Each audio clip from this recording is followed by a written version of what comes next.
Decisions that are deemed in the best interest of the country are made all the time. And sometimes rehashing old stories, even when it involves somebody telling fibs to you guys on Capitol Hill, might deem not in the best interest of the country to move forward with that.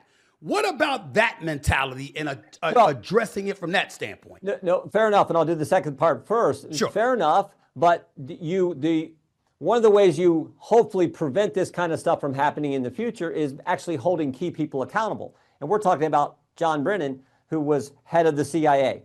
Pretty important position. And if he's falsifying things and then not being square with the congressional committee who's looking into that, that's a problem. And by the way, when we caught Mr. Brennan saying these things that weren't accurate, we weren't even asking him about this particular issue, the whole Russia hoax thing. We were asking him about the 51 former intel officials who signed that letter saying the Hunter Biden laptop was part of a Russian information operation. That was bogus because the FBI had the laptop and knew it was real. But they send that letter. That becomes the basis for Biden to use it in a debate and all that other stuff. So I think there's a pattern with Brennan and not being square with the country, not being square with the Congress. But you're also right. President Trump, if he was a man of retribution, he would have went after Hillary in 2017. Christopher Steele, who wrote the dossier that was complete National Enquirer garbage. And yet Jim Comey used that to go spy on President Trump's campaign.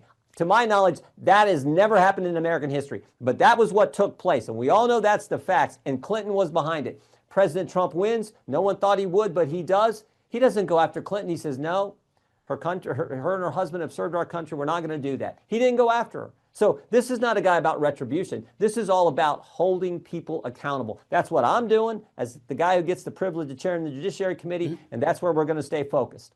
I'll take you at your word for it, but I know you're not sitting here right now and tell me that this present day president is not about retribution the way that Bolton, Comey, everybody. We've seen the tweets. We've seen what he put out to the public. We've seen the orders that he's given Pam Bondi. We've seen with Jack Smith.